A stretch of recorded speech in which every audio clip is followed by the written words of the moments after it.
يعني انا نفسي والله العظيم نفسي اطلع في فيديو اقول يا جماعه مفاجاه ان درايفر عامل لكم اي حاجه اي حاجه، بونص، هدايا، خصومات للعميل. نفسي اطلع اتكلم على ان درايفر بحاجه حلوه والله العظيم. حد كان يتخيل ان شركه اوبر يطلع لها 3 حيتان ينافسوها ويخلوها زيها زي اي شركه عاديه؟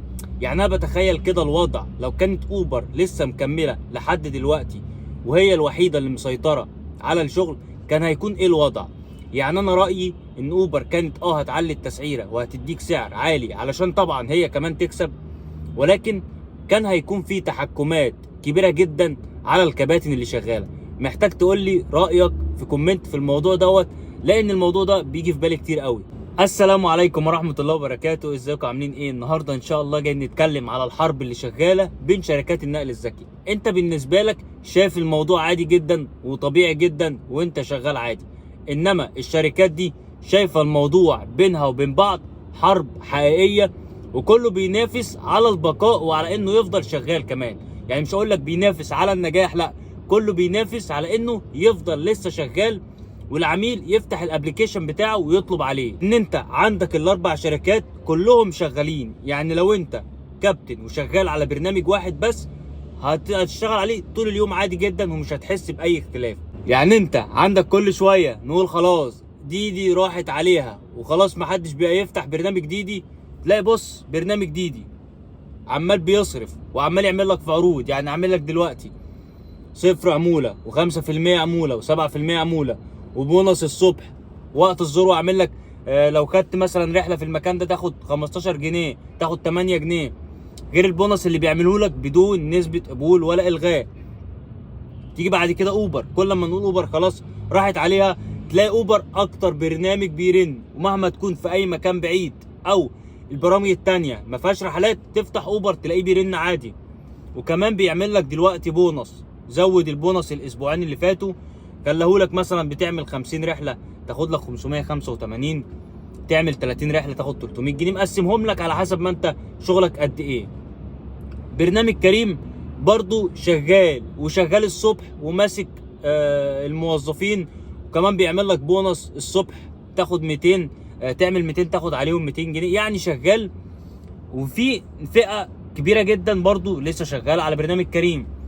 نيجي البرنامج ان درايفر، يعني انا نفسي والله العظيم نفسي اطلع في فيديو اقول يا جماعه مفاجاه ان درايفر عامل لكم اي حاجه اي حاجه، بونص، هدايا، خصومات للعميل. نفسي اطلع اتكلم على ان درايفر بحاجه حلوه والله العظيم. يعني انا نفسي اعمل كده، بس للاسف برنامج معفن قوي. يعني انا والله العظيم بقالي شهرين مش شغال عليه، رغم ان انا برنامج ان درايفر بالنسبه لي بفتحه وباخد عليه ساعات رحلات احسن من كل البرامج دي، بس مش عارف قفلت منه كده مره واحده. يعني بقى الموضوع ممل قوي، العميل يعني بتاع الغلابه، البرنامج ده بتاع الغلابه، اي حد عايز يوصل وخلاص بيطلب عليه.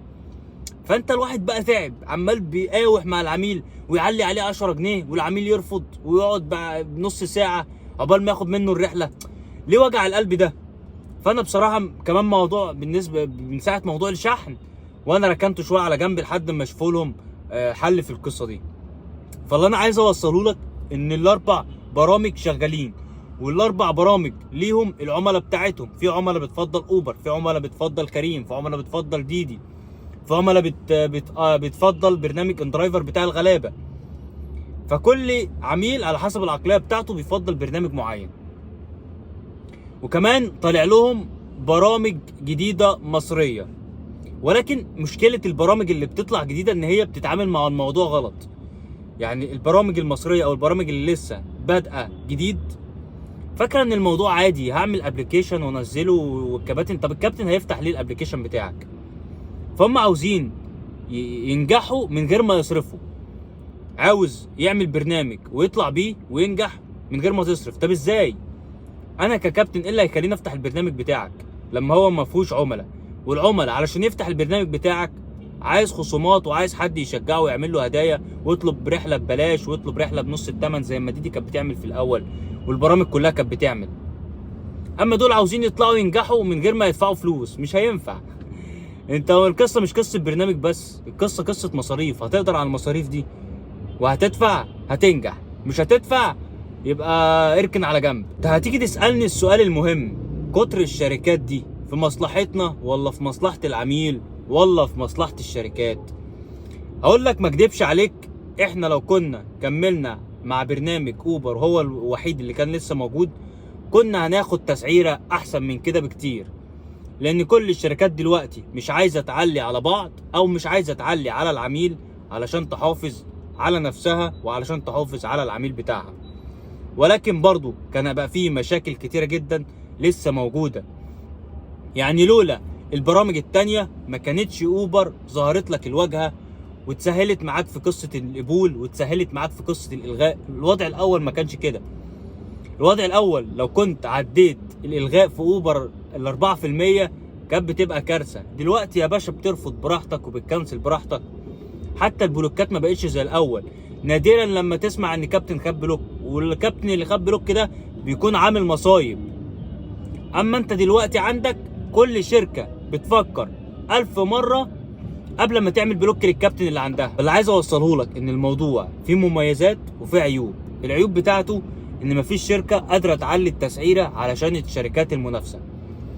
اما المميزات، اول حاجة ان انت ككابتن شغال وانت مطمن، لو برنامج وقع معاك انت معاك برامج تانية. كمان البرامج بدأت تسهل لك حاجات كتير قوي علشان تنافس بعض، زي اظهار الواجهة واظهار تفاصيل الرحلة واظهار صافي الربح بتاعك. ده الاول ما كانش موجود، كنت بتقبل الرحلة كده وعلى الله وخلاص. انا بدل ما اقعد احبط نفسي واقول الشركات كلها اسعارها زي الزفت، وحد يقول لك اوبر نمبر 1، وحد يقول لك انا باخد رحلة على اندرايفر احسن من اي شركة، واحد بيقول لك يا باشا دي صفر عمولة بقبل بالرحلة اللي انا عايزها وباخد صافي الربح كله ليا، ناس تانية بتقول لك برنامج كريم العميل بتاعه نضيف وكلهم موظفين وناس محترمة.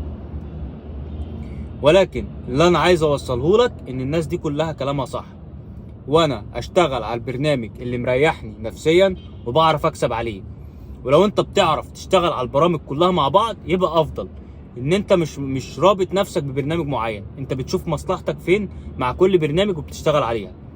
وانا زي ما بقول في كل الفيديوهات انا ماليش انتماء لاي شركة، انا اهم حاجة عندي مصلحتي. بفتح ال4 برامج، البرنامج ده اداني رحلة حلوة في مكان كويس وبسعر كويس باخدها، البرنامج ده اداني رحلة احسن من ده باخدها. شغال كده طول اليوم علشان اقدر استفيد من كل البرامج، اشوف ده مديني ميزة ايه وده مديني ميزة ايه، ده عامل لي بونص اشتغل عليه، ده عامل لي صفر عمولة استخدمه واستفاد منه وكده، والدنيا بتمشي. فاوعى تنسى بالله عليك تدوس لايك للفيديو ده، تصلي على النبي في كومنت، ولو انت اول مره تشوفني ومهتم مجال النقل الذكي اشترك في القناه وفعل زر الجرس علشان يوصلك كل جديد. سلام عليكم.